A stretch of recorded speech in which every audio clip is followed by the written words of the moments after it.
నేను చెప్పటం కాదబ్బా, మీరు సోషల్ మీడియాలో కంప్లైంట్ ఏమి ఇచ్చేది అసలు ఎందుకు చెప్తున్నాం కదా, కంప్లైంట్ ఇచ్చేది ఏముంది?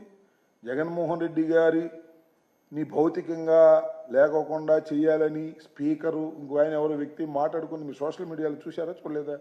అది ఏమన్నా మేము ఫ్యాబ్రికేట్ చేసామా? అరే జగన్మోహన్ రెడ్డి ఓడిపోయాడు కానీ చచ్చిపోలేదయ్యా.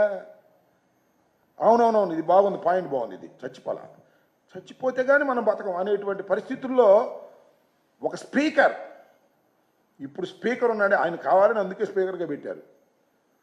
ఎందుకంటే జగన్మోహన్ రెడ్డి గారిని ఏది పెడితే అది అంటానికి వీలుగా ఉంటుందని ఆయన స్పీకర్గా పెట్టారు. ఇది నిజం కాదా? ఖండించారా పని సోషల్ మీడియాలో వస్తే ఇది మాది కాదు, ఇది ఫాల్స్ అని ఖండించానా? ఇది మార్ఫింగ్ అని ఖండించానా? ఎందుకు ఖండించలేదుగా? ఇది బాధ్యత కలిగినటువంటి స్పీకరే మాట్లాడుకుంటున్నటువంటి సందర్భం, మేము ఆరోపణ చేయటం కాదు.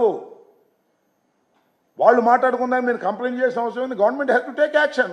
నిజంగా లా అండ్ ఆర్డర్ని కాపాడాలి అనుకుంటే అదే లేనటువంటి పరిస్థితుల్లో పనిచేస్తున్నారు కదా. ఇది దుర్మార్గమైనటువంటి కార్యక్రమాలు కావాలని ఇంటెన్షనల్గా ఈ ప్రభుత్వం, కూటమి ప్రభుత్వం చేస్తున్నది. దీన్ని ప్రజలు గమనించాలని, ఇప్పటికైనా ప్రభుత్వం హుందాగా వ్యవహరించే కార్యక్రమం చేయాలని మేము కోరుకుంటున్నాం.